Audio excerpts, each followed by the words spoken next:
नमस्कार दोस्तों। आज हम आपके चैनल पर सिंहासन बत्तीसी की एक अत्यंत प्रेरणादायक कथा लेकर आए हैं, कामकंदला दानवीरता तथा त्याग की भावना। यह कहानी उस महान गुण दानवीरता और त्याग की बात करती है जिसे आज भी हर इंसान को अपने जीवन में अपनाना चाहिए।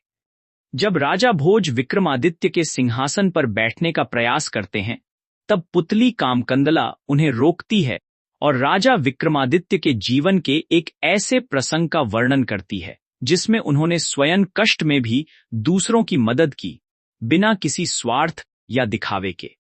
तो आइए सुनते हैं यह प्रेरक कथा, कामकंदला दानवीरता तथा त्याग की भावना।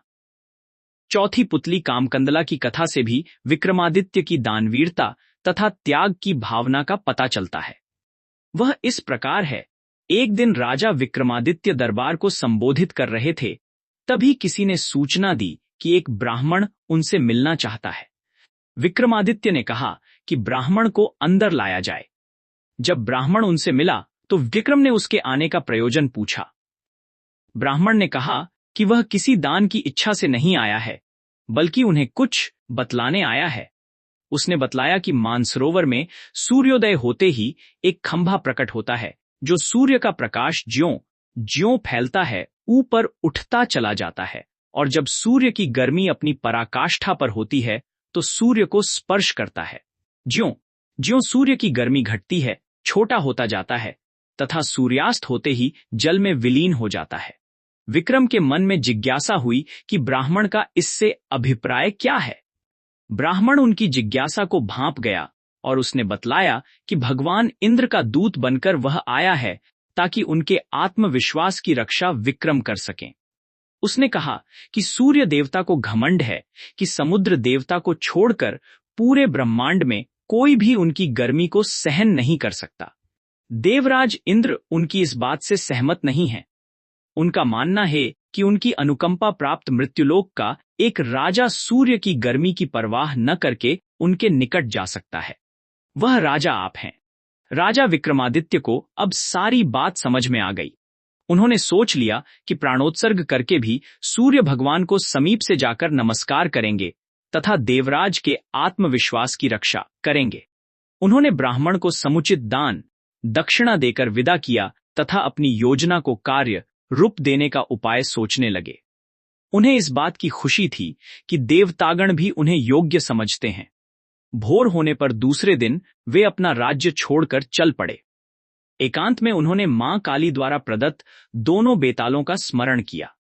दोनों बेताल तत्क्षण उपस्थित हो गए। विक्रम को उन्होंने बताया कि उन्हें उस खंभे के बारे में सब कुछ पता है। दोनों बेताल उन्हें मानसरोवर के तट पर लाए।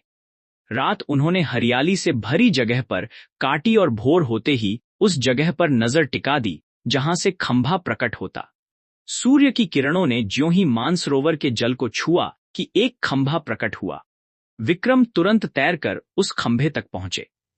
खंभे पर ज्यों ही विक्रम चढ़े, जल में हलचल हुई और लहरें उठकर विक्रम के पांव छूने लगीं। ज्यों ज्यों सूर्य की गर्मी बढ़ी, खंभा बढ़ता रहा। दोपहर आते आते खंभा सूर्य के बिल्कुल करीब आ गया। तब तक विक्रम का शरीर जलकर बिल्कुल राख हो गया था। सूर्य भगवान ने जब खंभे पर एक मानव को जला हुआ पाया तो उन्हें समझते देर नहीं लगी कि विक्रम को छोड़कर कोई दूसरा नहीं होगा। उन्होंने भगवान इंद्र के दावे को बिल्कुल सच पाया। उन्होंने अमृत की बूंदों से विक्रम को जीवित किया तथा अपने स्वर्ण कुंडल उतारकर उन्हें भेंट कर दिए। उन कुंडलों की विशेषता थी कि कोई भी इच्छित वस्तु वे कभी भी प्रदान कर देते। सूर्य देव ने अपना रथ अस्ताचल की दिशा में बढ़ाया तो खंभा घटने लगा। सूर्यास्त होते ही खंभा पूरी तरह घट गया और विक्रम जल पर तैरने लगे। तैरकर सरोवर के किनारे आए और दोनों बेतालों का स्मरण किया। बेताल उन्हें फिर उसी जगह लाए जहां से उन्हें सरोवर ले गए थे। विक्रम पैदल अपने महल की दिशा में चल पड़े। कुछ ही दूर पर एक ब्राह्मण मिला जिसने उनसे वे कुंडल मांग लिए। विक्रम ने बेहिचक उसे दोनों कुंडल दे दिए। उन्हें बिल्कुल मलाल नहीं हुआ। तो दोस्तों, ये थी कामकंदला पुतली द्वारा सुनाई गई कथा, जिसमें हमने देखा कि दानवीरता, त्याग और सेवा की भावना किसी भी राजा या सामान्य व्यक्ति को महान बनाती है। विक्रमादित्य ने यह उदाहरण प्रस्तुत किया कि सच्ची महानता धन में नहीं, बल्कि हृदय की उदारता, दूसरों की भलाई की इच्छा और त्याग में निहित होती है। अगर आपको यह प्रेरक कथा पसंद आई हो, तो वीडियो को लाइक और शेयर जरूर करें। नीचे कमेंट में बताइए, आपके जीवन में दानवीरता और त्याग की कौन सी घटना सबसे प्रभावशाली रही। ऐसी ही महान कथाओं के लिए चैनल को सब्सक्राइब करना न भूलें। धन्यवाद।